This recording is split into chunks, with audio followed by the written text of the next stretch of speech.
ஆண்டவர் இயேசு தான் தேவன் என்பதை சுவிசேஷங்களில் நிரூபித்திருக்கிறார். சில நேரங்களில் ஆண்டவர் இயேசு தான் தேவன் என்றோ என்னை நீங்கள் ஆராதிக்க வேண்டும் என்றோ சுவிசேஷங்களில் குறிப்பிடவில்லை என சொல்வாங்க. ஆனால் இயேசு தான் தேவன் என்பதை சுவிசேஷங்களில் நிரூபித்திருக்கிறார்.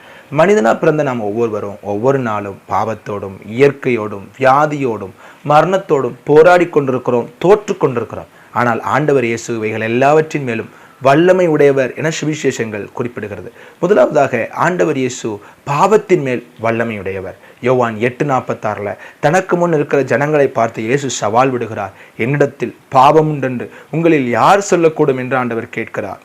பிலாத்தோ, ஏரோதோ, சங்கரித் சங்கமோ இயேசுவிடத்தில் எந்த குற்றத்தையும் கண்டுபிடிக்க முடியவில்லை. அது மாத்திரமல்ல, இயேசுவிடத்தில் திமிர்வாதக்காரன் கொண்டு வரப்பட்ட போது இயேசு பாவத்தை மன்னிக்க மனுஷகுமாரனுக்கு அதிகாரம் இருக்கிறது என குறிப்பிடுகிறதை பார்க்கிறோம்.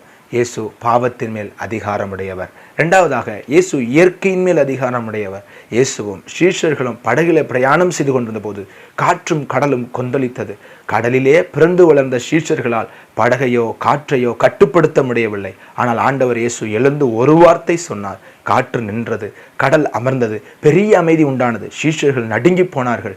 காற்றும் கடலும் இவருக்கு கீழ்ப்படுகிறதே, இவர் எப்படிப்பட்டவரோ என்று சொன்னார்கள். இவர் இயற்கையின் மேல் அதிகாரமுடையவர். மூன்றாவதாக, இயேசு வியாதியின் மேல் அதிகாரமுடையவர்.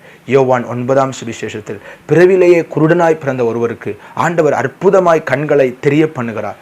பிறவிலேயே உண்டான குறையை மருத்துவராலோ சுகமாக்க முடியாது. ஆனால் ஆண்டவர் இயேசு அற்புதமாக சுகம் கொடுத்தார். அது மாத்திரமல்ல, மத்தேயு 8:16 குறிப்பிடுகிறது, ஆண்டவர் இயேசு பிணியாளிகள் எல்லாரையும் சுகமாக்கினார்.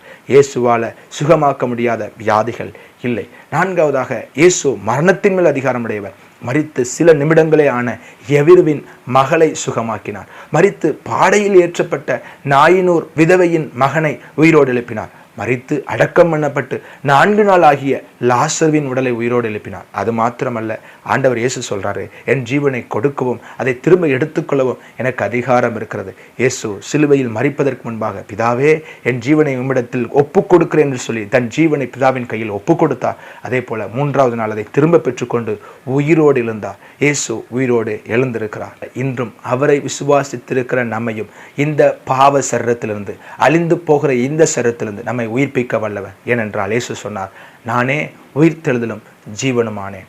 ஆண்டவர் இயேசு மரணத்தின் மேல் அதிகாரமுடையவர், வியாதியின் மேல் அதிகாரமுடையவர், இயற்கையின் மேல் அதிகாரமுடையவர், பாவத்தின் மேல் அதிகாரமுடையவர். அவர் தேவன் என நிரூபித்திருக்கிறார். எனவே சகல ஆராதனைக்கும் துதிக்கும் பாத்திரர். அவரை துதிப்போம், தொழுது கொள்வோம். நம்மை ஆசீர்வதிப்பார்.